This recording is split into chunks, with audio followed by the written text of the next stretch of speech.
Ito na raw ang pinakamahabang 30 minuto sa buhay ni Cecil.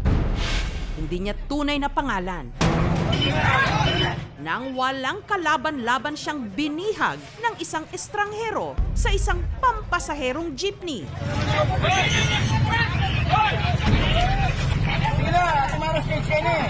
Si Cecil, misis ng driver ng jeep at ang suspect, ang kanilang pasahero. Inabulit yung babae. Pagkatapos, inano sa leg. Nakita ko noon, may hawak siyang kutsilyo. May upuan doon. Kinuha ko, hawak-hawak ko. Kasi yun ang proteksyon ko. Paano ba tayo makaliligtas pare-pareho kung biglang may mag-amok?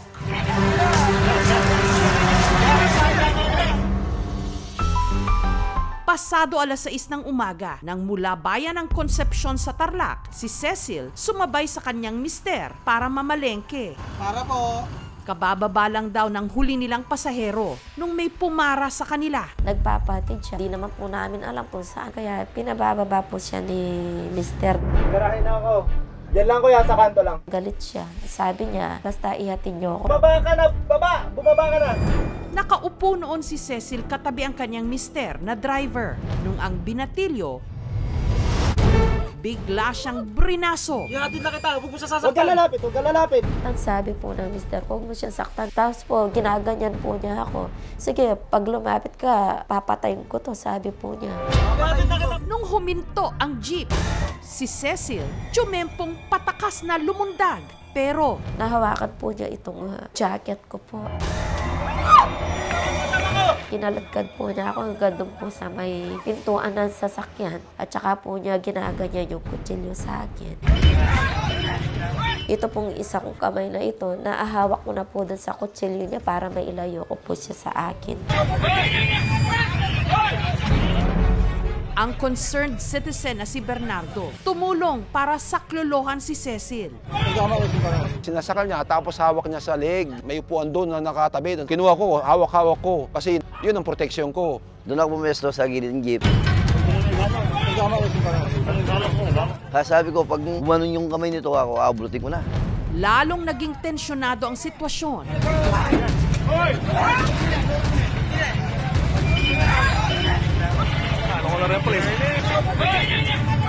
Maya-maya lang. Nung nagbago siya ng posisyon, nasasaksakin ng sa dibdib.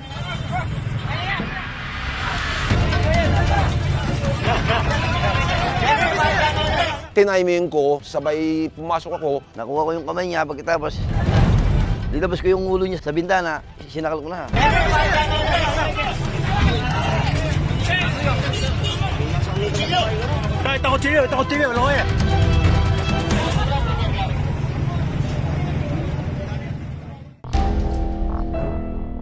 Si Cecil, ligtas. Nasugat po ito. Tsaka medyo, may konting gasgas lang po yung dito. Kinabukasan, masakit na po yung dito ko, dito. Tsaka po napansin ko, yung masakit po yung dibdib ko. Hindi niya po deserve ng mga magulang ko yung ganung experience o sitwasyon. Dahil pagmahal po yung mga magulang ko at wala pong atraso na kahit ng kaninong tao. Ang suspect, dahil menor de edad, nasa monitoring ngayon ng Municipal Social Welfare Development Office. Sa paggabay ng mga social worker, nagpaunlak siya ng interview. Itago natin siya sa pangalang Arman. Malaki po yung pagsisisi ko. Kahit ko po nagawa yun. Wala man pong atraso sa akin. Nagdilim lang po yung paningin ko. Gutom. Tapos pagod po. Wow. Sumakay daw siya noon sa jeep sa Kapas para umuwi sa kanyang ina sa Victoria sa Tarlac. Tumakas po kay tito ko nun para po makasama po ulit sila. Kasi mama ko po. Ayaw po akong pauwiin. Taranta na po ako nun. Hindi ko na po alam yung gagawin ko. Kaya sumakay na lang po ako sa jeep para po makauwi ako. Hindi ko na po kaya yung gutom. Yung pagod ko po. Bumaba ka na! Dito na raw nandilim ang kanyang paningin. Bumaba ka na, kulit mo ah! Pagtingin ko wala pong katao-tao. Sabi ko sa isip ko, tatakutin ko lang po. Pero hindi ko po talaga kayang ituloy nun. Gusto ko na rin pong sumuko nun. Pero na-cover po ako ng bangko. Tapos yung pong pagano sa akin, nawalan po ako ng malay dahil sa sobrang gutom po. Ang pangyayaring ito, nagpaalala sa akin ng isa sa mga coverage ko, 20 taon na ang nakararaan. Ang pera hindi lang ginagastos. Taong 2003, sa kalagitnaan ng aming taping sa BSP o sa Bangko Sentral ng Pilipinas, isang lalaki ang walang kung ano-ano ring nag-amok at ng hostage ng isang batang babae. Inabisuhan ko ang aking cameraman, huwag lumapit at huwag buksan ang aming mga ilaw dahil baka lalong maguluhan ang hostage taker. May sumisigaw yung ng hostage eh. Siyempre wala kaming magawa, kundi tumigil kami sa pagtitaping namin. Natakot ako para dun sa bata. At saka alam ko yung ng hostage, siyempre yung mga ganong nangyayari, wala sila sa tamang pag-iisip eh. Kaya nila nagawa yun. Ayoko sanang lumapit pero hiniling ng mga security personnel ng BSP na kausapin ko raw ang ng hostage na pakawalan na ang bata. Hiniling noon ng hostage taker na bigyan siya ng sasakyan pauwi ng Nueva Ecija, kapalit daw ng buhay ng kanyang bihag. Ang bata nanatiling kalmado kahit pa nakaamba sa kanyang leeg ang piraso ng bote na hawak ng hostage taker.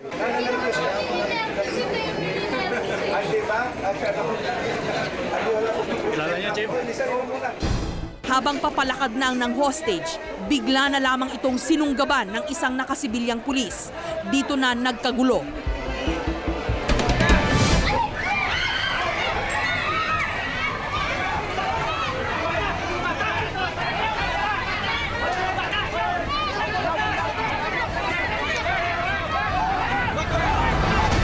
Sa dami ng mga kumuyog sa kanya, hindi na nakalaban pa ang hostage taker.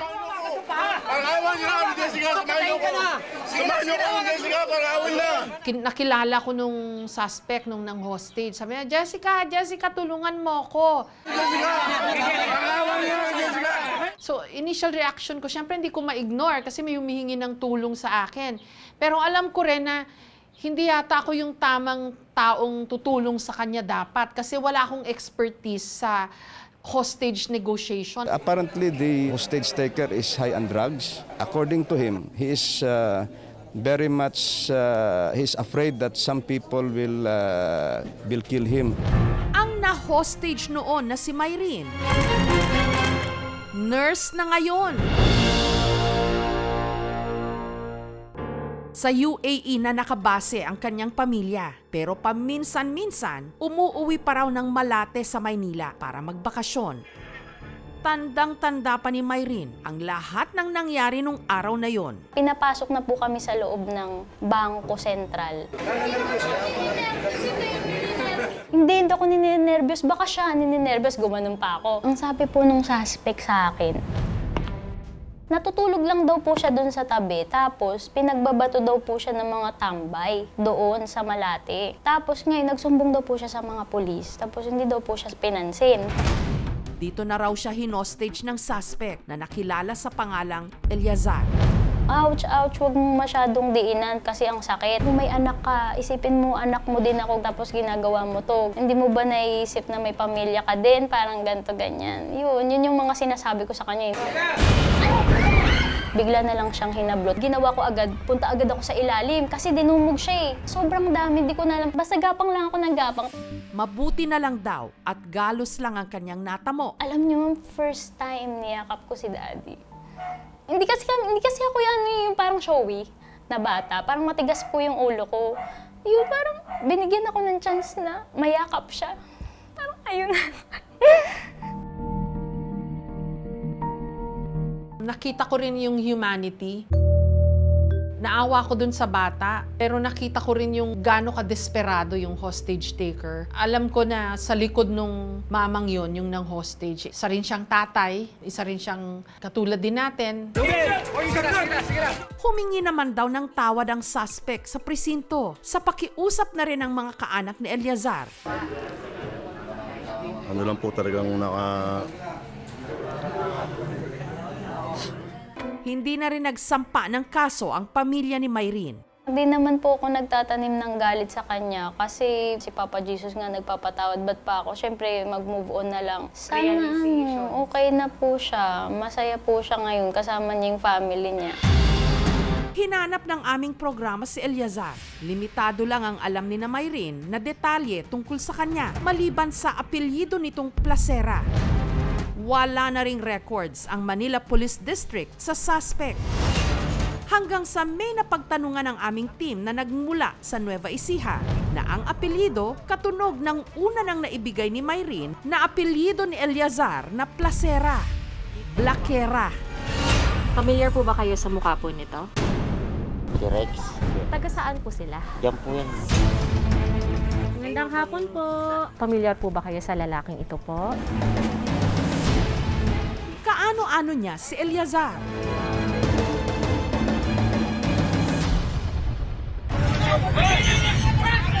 Balikan natin ang incident sa Tarlac. Si Cecil, hanggang ngayon, may trauma. Gusto ko po makulong siya. Ituloy kaya ni Cecil ang pagsampa ng kaso laban sa suspect. May pagkakataon lang po siya, makausap po siya. Baka sakali pong makahingi po ako ng pasensya, tawad. Ano nga ba ang mga dapat gawin kapag naipit sa ganitong sitwasyon? Ang mga aral sa hostage-taking incidents noon at ngayon.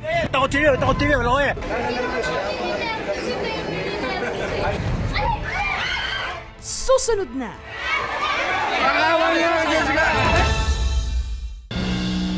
Ang hostage taker sa Bangko Sentral ng Pilipinas taong 2003 na nakilala sa pangalang Eliazar. Sinubukang hanapin ang aming team. Nakarating sila ng silang sa Cavite. Magandang hapon po, magtatanong lang po sana. Familiar po ba kayo sa mukha po nito? Sino po ito, sir? Si Rex. Taga saan po sila? Diyan po yan. Magandang hapon po. Familiar po ba kayo sa lalaking ito po? Po? Kapatid niyo po? Andito po ba siya, ma'am? Bago raw nangyari ang insidente noong 2003, napansin na daw ni Shoni na madalas balisa ang kanyang kapatid. Nagsara raw kasi ang pinasukan nitong construction company. Naghahanap siya talaga ng trabaho para meron siyang income. Gusto niya po kasi talagang magtrabaho, kumita para makatulong. Pagala-gala raw noon si Eliazar sa Maynila hanggang meron daw sa kanyang nangursunada kaya siya nagsumbong sa pulis. Pumunta siya ron sa Presinto 5, humingi siyang tulong. Hindi siya pinansin. So ang ginawa po niya, nanay, hostage. Ito na rin daw ang nakitang paraan ni Eliazar para makahingi ng sasakyan na mag-uuwi sa kanya, sa kanyang pamilya sa Nueva Ecija. Kaya gusto niya mapunta ng Nueva Ecija kasi may isang kapatid po kami doon. Nalaman namin na taong 2005 o 2 taon matapos siyang mang-hostage, si Eliazar sumakabilang buhay na. Napakabait mo ni Lisetta Kera, ma'am. Sobrang sakit.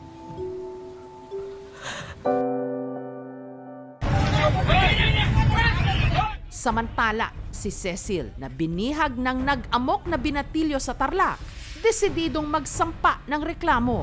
Gusto ko po makulong siya para po hindi na niya maulit yung ginawa niya. Pero ayon sa mga otoridad, ang kaso ni Arman, mas maituturing na attempted homicide. Wala naman daw kasi itong naging kondisyon o demand mula sa kanyang bihag. Kung siya ay mapapatunayan at mahatulan po ng korte, maaari po siyang maharap sa minimum sentence na period na 6 months or a maximum sentence po ng up to 4 years and 2 months. Under the Republic Act 9344, yung Juvenile Justice Welfare Act, pag minor below 18 years old, pwede siyang mag-community-based program or sa rehabilitation center siya mapupunta. Pero ayon sa PNP sa Kapaz, una na raw pumirma ng affidavit si Cecil na hindi na nito ididemanda ang suspect. Hindi ko na po siya kakasuhan, lalo na po kung willing naman po siyang mag-sorry sa akin. Para po magbigyan po natin siya ng pagkakataon na magbago.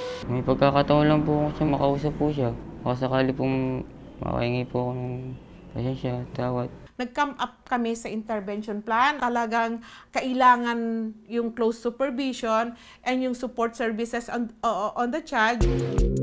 Sinamahan ng aming team si Cecil na magpakonsulta sa doktor. Hindi na masakit ang ulo. Ipinakausap na rin siya sa isang psychologist para magabayan sa pagproseso sa kanyang pinagdaanan. Yung pong mga nakakaranas ng traumatic experiences, lalo na po yung life-threatening tulad po sa case ni nanay, ayun yung po yung mga nakakaroon ng acute stress disorder or post-traumatic stress disorder. So importante na meron tayong outlet na ilalabas natin kung ano man yung hindi magandang na-feel natin, nararamdaman. Meron tayong pwedeng malapitan. Sa mga sitwasyon po na may bigla pong mga nag-aamok, tignan po natin yung ating mga emergency exit, yung ating mga pwedeng pagtaguan, kung meron pong makukuhang anumang bagay na pwedeng pangdepensa. Sa sitwasyon na wala pong masyadong tao, mas maganda po na mag-ingay upang pong makakuha po ng attention po ng iba para po tayo ay matulungan. Ang body defense is ilalayo natin yung leeg natin sa kutsilyo. Then yung free hand, double control, at yung shoulder natin ipipress para hindi na bumalik yung kutsilyo sa katawan natin. Then, i-release mo tong hand na to and elbow strike. Ang situation ngayon is pinababa ka sa sahig at umupo sa'yo. Tawag natin dun is full mount. Para itigil yung saksak, okay, i-hook natin na C-grip para hindi siya mag-recoil at kontrolado nyo na yung kamay. Punch, counter-attack. Dito, full weight ko is nasa kamay niya at ground and pound. Pwede na ako tumakas. Kung meron pong mga nag-aamok, ang ginagawa pa rin po natin dyan is maximum tolerance as much as possible kung pwede pong kausapin. Kapag po ang ating biktima ay nasa panganib na po, we must deploy a reasonable force to neutralize the suspect. Sa ganitong mga krisis, bukod sa maayos na negosasyon at kalkuladong aksyon, ang prioridad o misyon ng mga sangkot hanggat maaari mailigtas ang buhay ng lahat.